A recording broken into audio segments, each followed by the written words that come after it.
Sobat Agro, welcome back to channel Agrosin ID yang selalu memberikan informasi menarik dan up to date seputar dunia pertanian.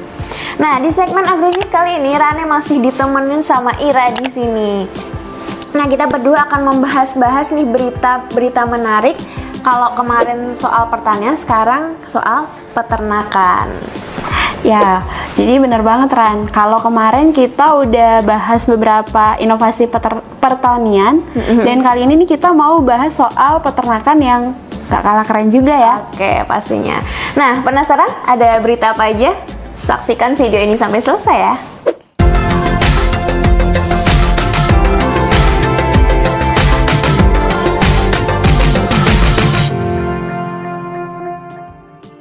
Nah, Ra, seperti kita ketahui bersama nih, kalau saat ini tuh teknologi tuh udah masuk ke ranah yang tradisional seperti di peternakan. Nah, teknologi peternakan ini diadaptasi agar bisa mengikuti perkembangan zaman dan yang pastinya nggak kalah sama sektor-sektor yang lainnya. Ya, dan pastinya dengan adanya teknologi juga diharapkan bisa nih ya memaksimalkan hasil dari industri peternakan itu sendiri dan juga mensejahterakan para peternak supaya penghasilan mereka tuh lebih meningkat dan juga meningkatkan taraf hidupnya mereka gitu ya. Iya, benar banget. Nah, teknologi pertanian ini ternyata nggak bisa disepelekan ya, Ra, ya, karena ternyata sektor di peternakan ini memiliki nilai ekonomis yang cukup tinggi. Nah, terlebih untuk negara yang tingkat konsumsi dagingnya tuh tinggi seperti di Indonesia saat ini. Nah, jadi udah sewajarnya banget kalau Indonesia ini gencar banget mengembangkan teknologi di bidang peternakan. Nah, jadi komoditas kualitas unggulan di Indonesia ini bisa lebih dikelola secara efektif. Nah, Ra, salah satu komoditas unggulan yang banyak dikembangkan di Indonesia ini adalah peternakan ayam. Ya, karena memang konsumsi ayam di Indonesia memang tinggi banget ya. Hampir tiap hari makan ayam ya. Bener. Iya, bener banget, kita hampir tiap hari makan ayam, dan di sini juga banyak banget ya penjual ayam goreng, ayam bakar, pecel lele. Ya gitu. Nah, tapi tau nggak, Ra, ternyata nih ada sebuah inovasi peternakan ayam modern yang digagas oleh Gubernur Jawa Barat, yaitu Ridwan Kamil. Oh, Kang Emil. Iya, bener banget, Kang Emil. Nah, jadi nama inovasinya ini namanya Apartemen Ayam 4.0. Nah, jadi apartemen ayam. Ayam punya apartemen gitu maksudnya? Ayam nggak kalah ini, nggak kayak manusia ya. Iya, bener. Kalau kita punya apartemen, ayam juga punya apartemen. Ya. Nah, jadi ini adalah salah satu terobosan untuk mengatasi sempitnya lahan usaha khususnya di bidang peternakan. Jadi semacam urban farming kali ya? Ya, kalau di pertanian namanya urban farming. Kalau ini apartemen ayam. Wow. Jadi di mana kita tahu ya, untuk membuat sebuah usaha peternakan ayam kan kita juga membutuhkan lahan yang cukup luas untuk membuat kandang itu sendiri. Nah, jadi sekarang nggak perlu khawatir lagi. Nah, karena dengan adanya apartemen ayam ini, lahan sempit pun bisa dijadikan untuk lahan usaha peternakan ayam, Ra. Wah, jadi keren banget sih. Jadi misalnya kita punya lahan yang sempit, kita juga bisa ternak ayam nih. Iya, bener banget. Kayak apartemen, jadi ada lantai 1, lantai 2 sampai seterusnya gitu? Iya, bener banget, sesuai dengan namanya. Jadi kandangnya ini tuh bertingkat, jadi bisa memaksimalkan lahan yang kita punya gitu. Nah, jadi Kang Emil ini juga menyebutkan bahwa apartemen ayam ini, atau biasa disebutnya dengan kandang ayam ini, menempati sebuah lahan kecil yang berukuran 40 meter persegi dengan kapasitas ayamnya itu bisa mencapai berapa coba? Berapa? 5.000. 40 meter persegi? Iya. Kapasitasnya 5.000 ayam. Wah, banyak banget itu. Iya, bener banget. Jadi apartemen ini disusun dengan struktur 5 lantai, Ra. Wah, jadi kayak rumah kali gitu ya, sampai lantai 5. Jadi bertingkat sampai lantai 5. Nah, beberapa waktu lalu juga di sosial medianya Kang Emil juga menyebutkan kalau Kang Emil ini sempat mengunjungi nih salah satu peternakan ayam di Desa Cibodas, Kutawaringin, Kabupaten Bandung yang memiliki kandang dengan struktur bangunan mirip apartemen tersebut. Nah, jadi kalau biasanya yang kita tahu nih, kandang ayam identik dengan kotor, terus bau. Berarti sekarang dengan adanya apartemen ayam ini, ya benar-benar kayak apartemen bersih gitu ya? Iya, bener banget. Nggak cuman itu aja, nggak cuman bersih aja, Ra. Jadi apartemen ayam ini semuanya itu dikerjakan dengan sistem digital, mulai dari pemberian pakannya, minumnya, bahkan pengelolaan kotoran ayamnya itu semuanya serba mekanis yang bisa dikontrol via handphone aja. Jadi semuanya itu berbasis IoT, Ra. Jadi memang benar-benar mengikuti perkembangan zaman dan teknologi ya. Iya, benar banget. Ya, persepsi bahwa ayam itu harus satu lantai, jorok, bau sekarang hilang oleh teknologi ini. Kenapa? Karena semuanya dengan 4.0. Ya, itu tadi yang mungkin gara-gara berbasis IoT tadi ya. Jadi kandang ayamnya bersih dan nggak bau. Nah, jadi dengan berbasis IoT ini kan pengontrolannya jadi lebih mudah ya, Ra ya. Nah, rencananya ini Kang Emil ini juga dia ingin mengaplikasikan teknologi apartemen ayam ini untuk program petani milenial yang sebelumnya udah dicanangkan. Jadi nantinya peternakan ayam ini akan dikelola oleh para pemuda dan pastinya nggak perlu khawatir lagi nih gimana nanti pemasarannya, penjualannya gimana, karena sudah tersedia.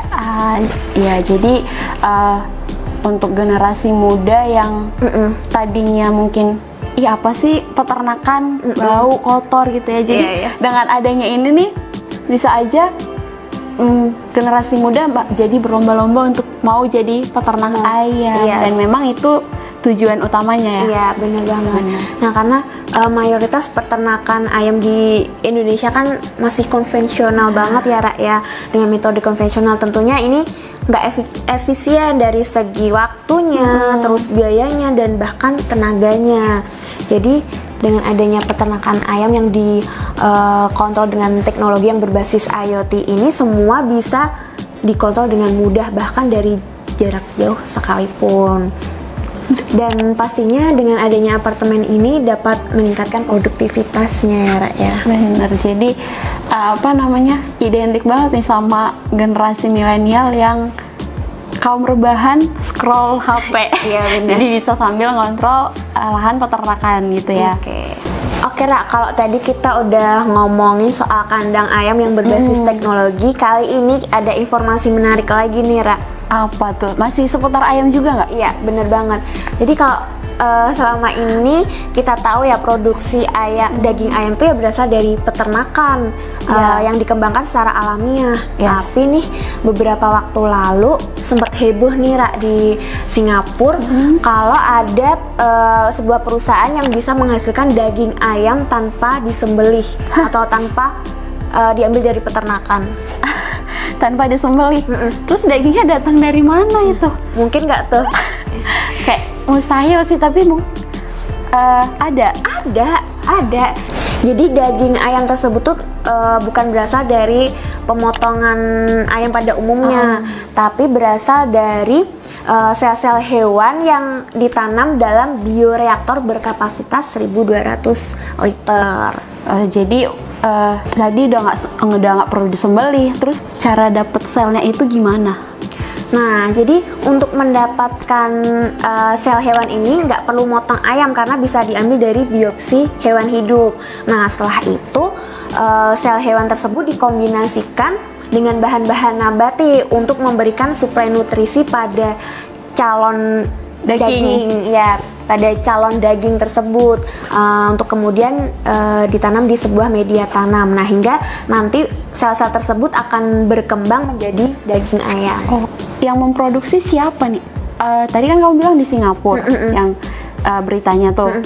Tapi yang memproduksi apakah Singapura atau ada negara lain? Nah, jadi daging ayam hasil rekayasa laboratorium ini diproduksi oleh sebuah perusahaan yang bernama Itjas. Ini perusahaan asalnya dari Amerika Serikat.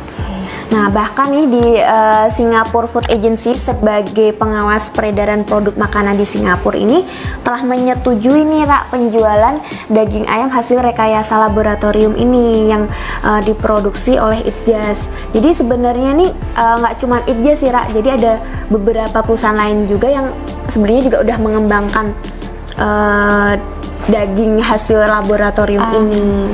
Gitu. Berarti memang melalui penelitian gitu ya, dikembangkan oleh para ilmuwan. Dan tujuannya mereka tuh sebenarnya mengembangkan riset ini buat apa sih?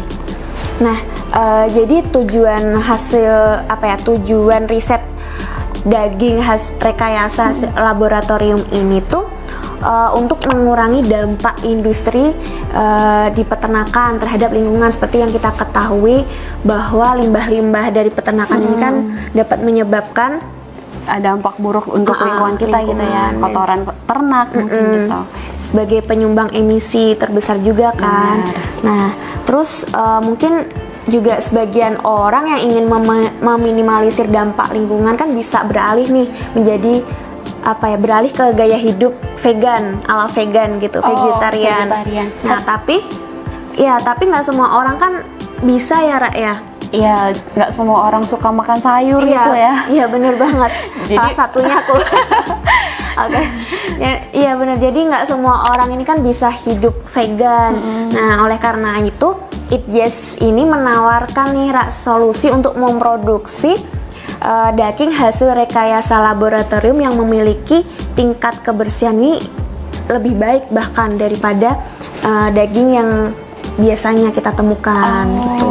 Jadi udah hasil rekayasa juga lebih baik tingkat kebersihannya. Tapi nih selain tingkat kebersihannya, rasanya gimana? Apa masih sama daging ayam yang biasa kita makan atau beda? Karena kan ini hasil rekayasa gitu.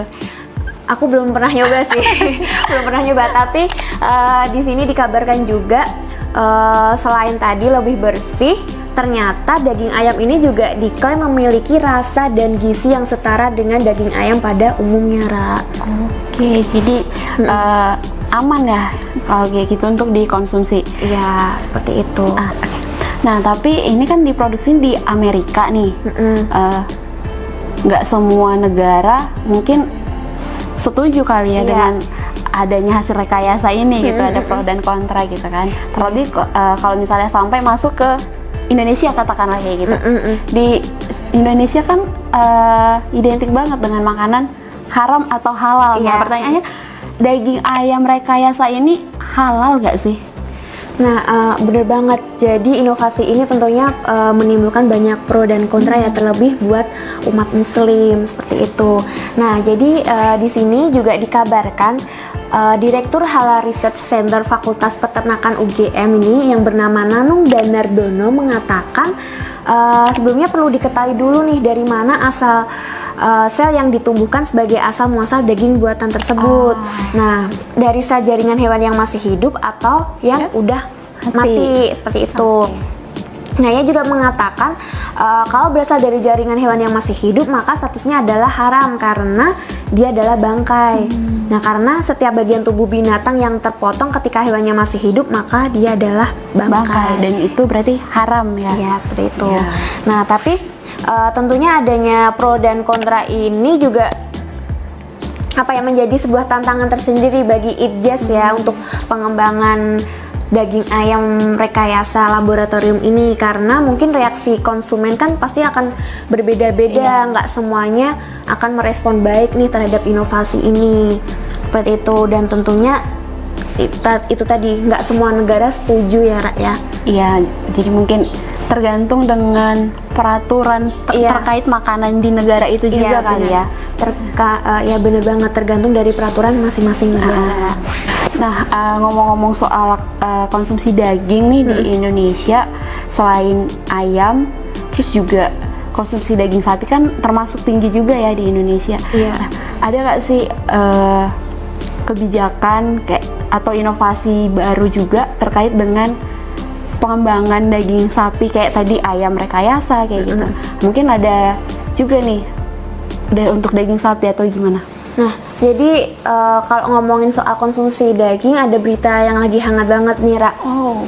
Ini soal daging sapi ya, karena kita tahu konsumsi daging di Indonesia ini kan cukup tinggi, termasuk sapi. Nah, jadi produksi daging sapi dalam negeri ini masih belum memenuhi permintaan pasar yang tinggi. Padahal potensi peternakan termasuk sapi di Indonesia tuh bisa dibilang tinggi ya, tapi itu juga masih belum bisa memenuhi permintaan konsumen. Iya, bener banget. Nah, ini aku mau baca data dulu dari BPS nih, Ra.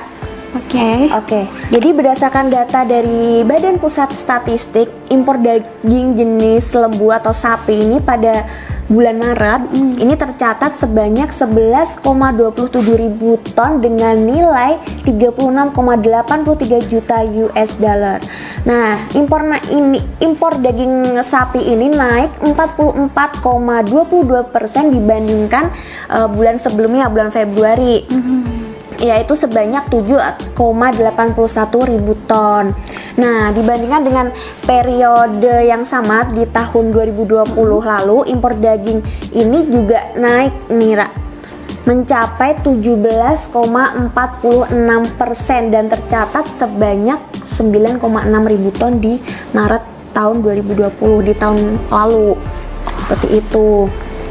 Wah, sayang banget ya kalau ternyata sampai sekarang tuh Indonesia masih mengimpor daging sapi, padahal potensi ternak sapi di kita kan cukup banyak gitu.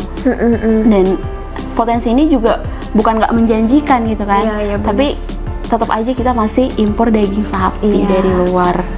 Nah, baru-baru ini juga lagi hangat banget, Ra, dikabarkan bahwa BUMN akan membeli sebuah peternakan sapi di Belgia.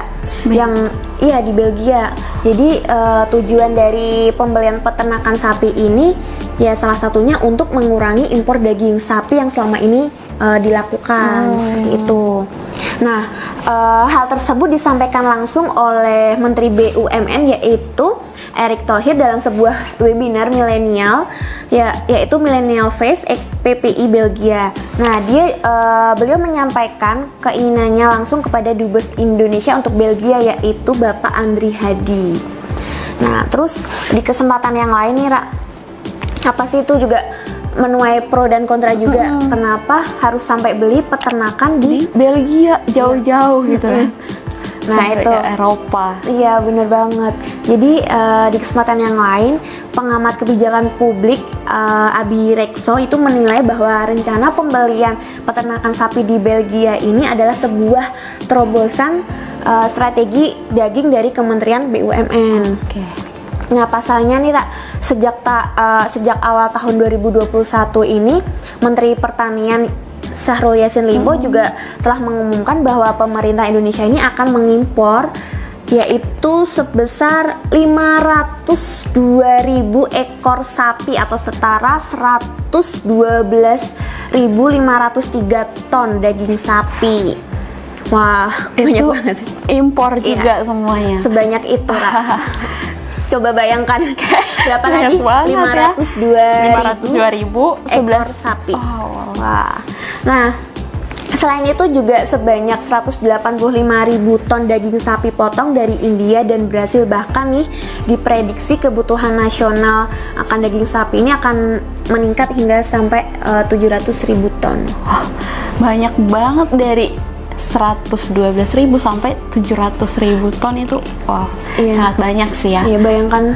Dan itu semua kita impor. Iya, seperti itu karena ya kita tahu, Ra, konsumsi daging sapi di Indonesia kan cukup tinggi nih. Banyak banget restoran-restoran, rumah makan yang membuka usaha olahan daging sapi ini. Benar. Gitu. Nah, menurut beliau Abi Rekso ini jika rencana pembelian peternakan sapi di Belgia ini terrealisasi, maka ada dua manfaat nih, ya, Ra, yang akan didapatkan. Tadi seperti yang aku sebutkan tadi, bisa mengurangi angka menekan angka impor sapi potong. Nah, kemudian juga sebagai bentuk investasi industri pangan nasional. Nah, beliau juga menjelaskan bahwa rencana dari Menteri BUMN Erick Thohir ini tidak akan mematikan peternak sapi nasional, bahkan nih justru akan memperkuat industri sapi di Indonesia. Nah, ya bisa jadi memperkuat industri sapi potong di Indonesia, tapi pertanyaannya apakah nanti genetik dari sapi itu sendiri akan berpengaruh atau gimana? Nah, jadi itu juga malah jadi salah satu tujuannya, Ra. Karena seperti kita tahu, peternakan sapi di Belgia ini memiliki lisensi bibit sapi yang unggul. Kita tahu kan di Eropa ya itu kan lisensi bibit sapinya tuh terkenal sangat unggul gitu kan. Nah, terus kemudian dengan cuaca dan ekosistem Eropa ini yang memang baik untuk pembibitan sapi juga. Nah, jadi dengan begitu industri pangan akan mampu melakukan pembibitan atau breeding sapi unggul ini di peternakan nasional nantinya. Nah, jadi rencana baik dari Kementerian BUMN ini sepertinya memang perlu didukung ya, Ran ya. Iya, bener banget nih, Ra, perlu didukung karena hal ini juga sebagai salah satu tadi upaya untuk mendobrak si monopoli bibit unggul sapi ya. Jadi nggak mungkin kalau nantinya bakalan ada perkawinan silang nih bibit sapi lokal dengan bibit sapi unggul asal dari Eropa. Seperti yang kita ketahui di Jepang kan sudah ada Wagyu. Ya, seperti itu. Mungkin nanti selanjutnya di Indonesia. Dan mungkin nanti selanjutnya akan ada Wagyu Indonesia gitu ya. Iya, benar banget, akan ada bibit sapi unggul Indonesia. Oke. Nah, Sobat Agro, itu tadi informasi-informasi menarik di bidang peternakan. Nah, Sobat Agro, terima kasih banyak ya udah nemenin Rane sama Ira di sini sampai selesai. Pokoknya nantikan video-video menarik lainnya tentunya di channel AgroZine ID. Kita pamit. Dadah.